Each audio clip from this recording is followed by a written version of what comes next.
sommes dans un environnement où soit vous intégrez une communauté, soit vous créez votre communauté. Si vous observez bien, Dr Georges Bouellet a créé sa communauté qui s'appelle Ascovim avec ses équipes avec qui il est en train de cheminer. Si vous voyez bien, le Dr Ngou, il a créé sa communauté. Maintenant, les deux sont en train de se mettre ensemble pour créer leur communauté. Aujourd'hui, je veux me joindre à eux pour apporter aussi ma part à leur communauté pour que Startup Academy soit dans toutes les campagnes Ascovim. C'est un investissement personnel que je vais faire qui va débuter dès le mois prochain. C'est parce qu'on est fort qu'ensemble. Les pays se mettent ensemble. Ça veut dire qu'en Europe, l'Allemagne dit que non, nous sommes trop petits. La France, non, nous sommes trop petits. L'Allemagne et la France se mettent ensemble. Ensuite, ils essayent d'aller convaincre les autres pays européens que mettons-nous ensemble, créons l'Union européenne. Aux États-Unis, c'est fait depuis des dizaines et des vingtaines d'années. En Afrique, on est en train d'essayer de le faire. Et vous, qui êtes-vous pour avancer seul? Donc, vous voulez avancer à votre frère du quartier ou votre ami. Vous voulez être deux et aller résoudre les problèmes de la santé. Il est impossible d'affronter un combat aussi difficile en étant seul. Parce que si les États se mettent ensemble, ça devrait être une leçon pour tout le monde que personne ne peut évoluer seul. Mais comme je sais que chacun a son ego, parce que quand on va se mettre ensemble, la question qui va suivre, c'est qui sera le patron? Pourquoi c'est lui et pas moi? Pourquoi le patron est toujours quelqu'un de telle région? Et c'est là où votre inconsistance intellectuelle se met donc en avant. C'est pour ça que j'ai décidé de m'appeler un assassin. L'assassin de cette inconsistance qui doit être brisée de manière violente. Parce que vous ne pouvez pas avoir un enfant qui doit aller à l'école à 6 h ou à 7 h, qui est couché jusqu'à 9 h 30 parce qu'il a vu la télé toute la nuit, et vous venez chuchoter dans son oreille, « Mon fils, il est déjà à 9 h, pourquoi tu ne parles pas ?» Aucun parent ne ferait ça.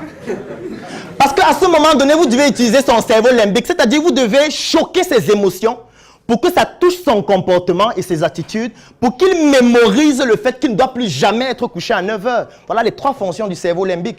Il est donc extrêmement important pour changer des personnes qui ont un mental dégradé, que j'appelle l'inconsistance intellectuelle depuis des vingtaines, trentaines, quarantaines d'années. On ne peut pas être doux.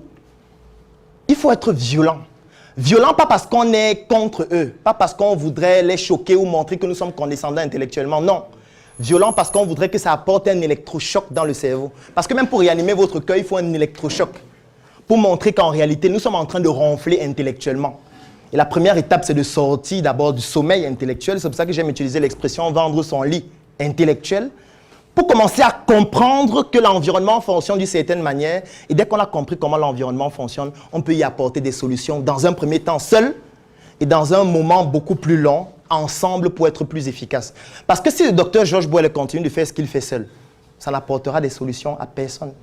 Ce sera des solutions microscopiques qui ne seront même pas visibles. La preuve, il le fait depuis plus de 10 ans. Et il y a des gens ici qui ne le connaissaient même pas. Ils ne savaient même pas ce qu'il faisait, alors qu'il travaille depuis 10 ans acharnément. Il se bat tous les jours. Chaque semaine, il est sur le terrain. Mais vous ne le connaissez pas. Vous buvez les bières, vous dansez, vous regardez la télé et tout. Ça veut dire que les actions qu'il est en train de mener, où il donne toute son énergie. Il a abandonné sa carrière parce qu'il aurait pu être un formidable professeur en médecine qui fait le tour du monde avec ses qualifications. Un professeur agrégé, il aurait pu décider de continuer. C'est vrai qu'il est chargé de cours et qu'il peut même aller encore beaucoup plus loin. Mais je suis certain que sa carrière actuelle a été amputée par rapport à ses actions sur le plan associatif. Mais vous voyez que malgré tout son acharnement, vous ne le connaissez pas. Ça veut dire qu'il peut faire comme ça jusqu'à mourir. On va dire qu'il y a un docteur là, docteur Georges Bouellet, il se baladait dans les villages, il faisait ceci. Les gens disent, ah bon? Ouais, RIP. Ce n'est pas dommage. Ce n'est pas dommage qu'un monument comme celui-ci ne soit pas connu par tout le Cameroun, par toute l'Afrique, parce que pour moi, le Cameroun n'est qu'un quartier, parce que notre pays, c'est l'Afrique. Ce n'est pas dommage que des icônes comme ça soient préservées. Ce n'est pas dommage que nous ne puissions pas nous mobiliser pour que ce type d'icône ne se décourage jamais. Parce qu'un autre élément qu'il faut comprendre, c'est que l'entrepreneur chemine avec la dépression au quotidien. La dépression est l'ami intime de l'entrepreneur. La particularité de la dépression, c'est que quelqu'un qui déprime, ce n'est pas forcément quelqu'un qui est en train de pleurer chaque jour.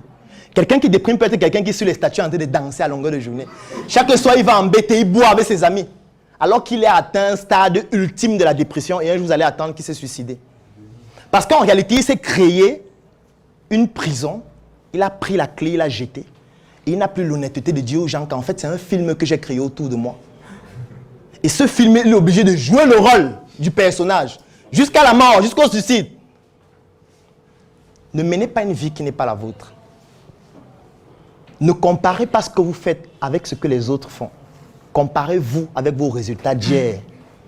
Voyez si vous êtes en train de progresser parce que par rapport à ce que vous faisiez l'année dernière. C'est ça qui est plus important. Parce que c'est ça qui correspond à vous, à votre spécificité. Si vous voulez aller à un niveau plus élevé, vous pouvez utiliser un levier qui est celui de se mettre avec l'autre pour qu'ensemble, nous puissions faire quelque chose de plus grand. Parce que 100% de 1 million, ça vaut moins que 1% de 10 milliards. C'est mieux d'avoir 1% d'un groupe puissant au lieu d'avoir 100% de médiocrité. Et c'est sur cette note que je vais terminer parce qu'aujourd'hui, j'ai compris par exemple, lorsque je faisais mes consultations en médecine à longueur de journée, qu'en réalité, les patients ne souffrent pas de ce dont on croit souvent. Et eux, ils l'ont compris mieux que moi. Parce qu'eux, ils l'ont compris, ils ont décidé de passer à l'action à travers le bénévolat, à travers des actions sociales. Pour toucher à quoi? L'humain. Sauf que pour toucher à l'humain, il faut apporter à l'humain ce dont il a besoin. Eux, ils ont décidé d'apporter des consultations, des opérations chirurgicales, des bancs dans des établissements, des moustiquaires imprégnés. Mais pour pouvoir avoir tout cela, il faut avoir de l'argent. Il faut que quelqu'un paye. Parce que si quelqu'un ne paye pas, ce n'est pas possible que ça se fasse. Quand vous êtes sur Internet, est-ce qu'il y a quelqu'un ici qui a payé pour être sur Facebook? Est-ce qu'il y a quelqu'un qui a payé pour créer sa boîte email? Bon, vous pensez que les ingénieurs de Facebook gagnent leur vie comment? Si vous ne payez jamais rien. Donc vous créez votre compte gratuitement, vous vous connectez, vous publiez vos photos, vous êtes avec vos amis, vous draguez les filles, vous sortez ensemble, vous venez dire que voilà comment ça s'est passé, vous venez même publier les sextapes. Bon, les ingénieurs qui se rassurent que les serveurs soient toujours fonctionnels pour que la plateforme ne s'arrête pas là. Eux, on les paye comment si vous ne payez rien? Ça veut dire qu'il y a quelqu'un qui paye. C'est qu'il y a quelqu'un qui paye pour que vous utilisiez ça gratuitement. Et comme vous êtes en train d'utiliser ça gratuitement, il faut bien qu'on prélève quelque chose chez vous pour vendre ça aux personnes qui payent. Ce qu'on prélève chez vous, c'est votre nom, c'est votre âge, c'est vos données de géolocalisation. C'est pour ça que vous ne pouvez pas désactiver le GPS de votre téléphone. C'est impossible. La fonction qu'on a mis dans votre téléphone où on dit désactiver là, c'est virtuel. On ne peut pas désactiver le GPS. Même quand le téléphone est éteint, on peut vous localiser. Et ce n'est pas pour rien, parce que c'est une information qu'on vend aux entreprises. Parce que si vous avez votre téléphone, vous êtes connecté sur Facebook et constamment vous allez en France, vous allez aux États-Unis, vous imaginez qu'on ne paye pas le billet à tel voyage pour aller aux États-Unis. Ça veut dire que vous payez dans les billets d'avion. Ça veut dire qu'une entreprise qui vend des billets d'avion va cibler ceux qui passent le temps à voyager pour leur proposer leur campagne, pour leur proposer leurs billets, pour leur proposer leur promotion. Et Facebook va leur facturer ça. C'est pour ça que vous utilisez gratuitement. Il faut donc qu'il y ait des gens qui aient de l'argent pour que ça continue de fonctionner. Parce que si ceux qui ont de l'argent n'ont plus d'argent, ça ne sera plus possible d'aller faire une campagne à 6 millions. Parce que Georges Bollé ne gagne pas 6 millions par mois. Et même s'il en gagnait, il ne devait pas sacrifier sa famille pour aller faire des campagnes pour aider gratuitement pour que sa famille meure. Ce ne serait pas logique. Ce serait même un humanisme dangereux qu'il faut interdire. Vous ne pouvez pas donner ce que vous n'avez pas.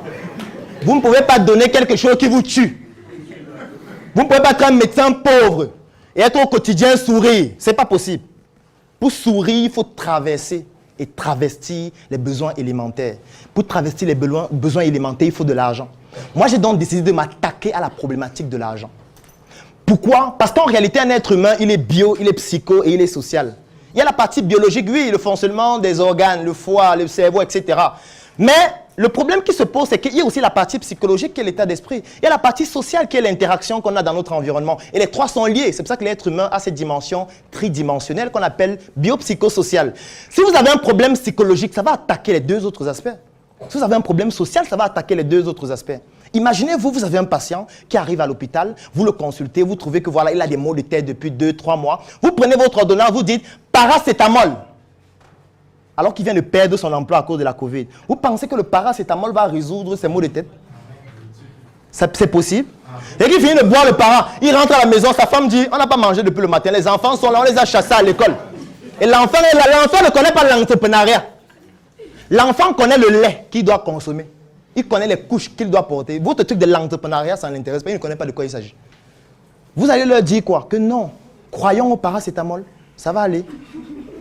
Il faut à un moment donné qu'on mette la problématique de l'argent sur la table et qu'on permette aux gens de gagner de l'argent pour que des initiatives comme celle-ci ne disparaissent pas.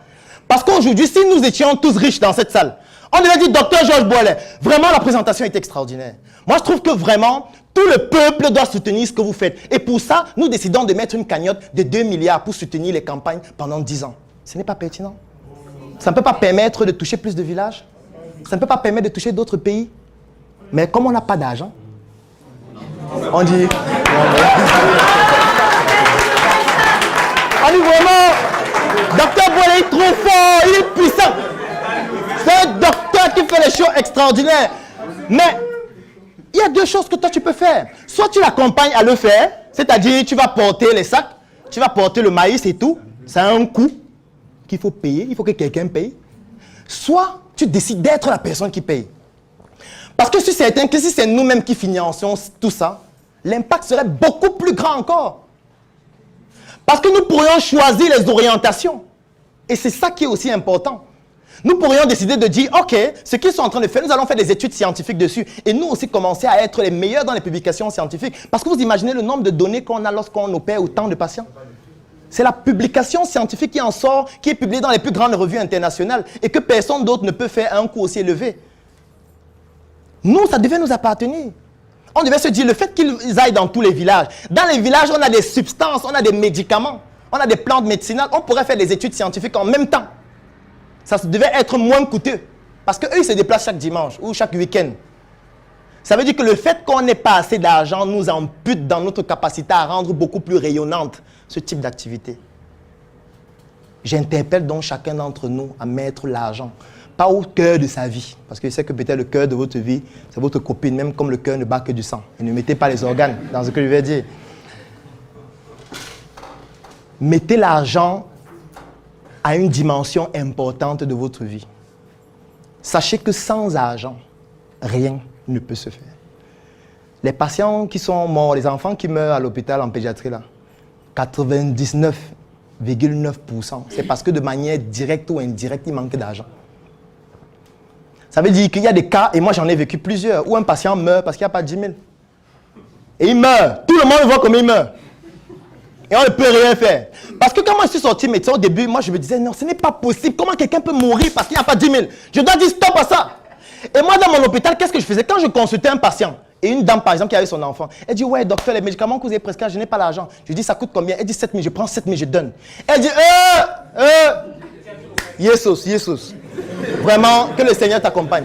Mais le problème qui se posait, c'est la même chose qui est arrivée au docteur Boilet. Ça veut dire qu'elle va au quartier, dit qu'il y a un médecin là, il est extraordinaire. Il te consulte, il te dit ce que tu as, il te prescrit le médicament, il achète le médicament, il paie les examens. Tu n'as plus rien à faire, c'est lui notre sécurité sociale. Et ce qui se passe, c'est quoi? C'est que tu te rends compte que tu as de plus en plus de patients qui viennent et qui disent, je n'ai rien. Je n'ai rien. Et quand ils font ça, qu'est-ce qui se passe? Toi, tu touches combien par mois? Prenons même le cas où tu touches 1 million par mois. Tu ne peux pas aider tout le monde. Ce qui fait qu'à un moment donné, tu te dis non, je vais choisir entre ma famille et tout le monde, entre mes proches et tout le monde, entre moi-même, puisque je dois vivre, et tous les autres. Au fur et à mesure, tu deviens insensible. Lorsque quelqu'un dit que je n'ai pas d'argent, tu dis ouais, la mère, il y a les plantes, il y a le roi des herbes, ça fonctionne bien. Il faut boire ça. Il y a les feuilles de papaye, les feuilles de goyavier, tu chauffes. Tu mets avec un peu de sel, tu mets l'huile rouge, ça va aller. Parce que tu comprends que tu ne peux plus faire ce que tu faisais avant. Et tu deviens insensible. Parce que maintenant, même quand quelqu'un meurt, tu dis, bon, il est mort. De toutes les manières. Je me rappelle une fois, on était en garde dans un hôpital à Bafoussam, l'hôpital régional. Et à 23 h, il y a un patient qui court. Non, pas un patient, un garde malade qui court. Il vient dire, docteur, il y a un patient qui est mort aux urgences. Et les gens étaient en train de dormir. Les gens disent, est-ce que ça a une urgence? Mets le drap sur lui, le matin on va venir le porter. Nous on ne soigne pas les morts.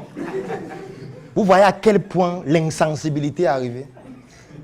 Je me rappelle une autre fois, il y a un patient qui est arrivé à l'hôpital, il avait eu des œdèmes. C'était toujours à Bafoussam.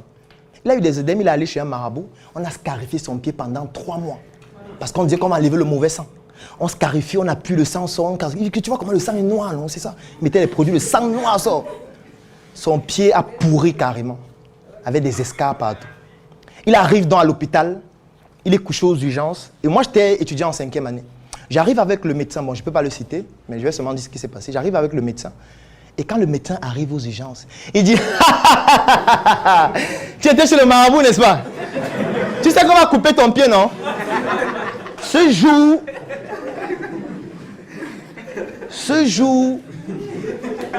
je me suis demandé qu'est-ce qu'il fait là?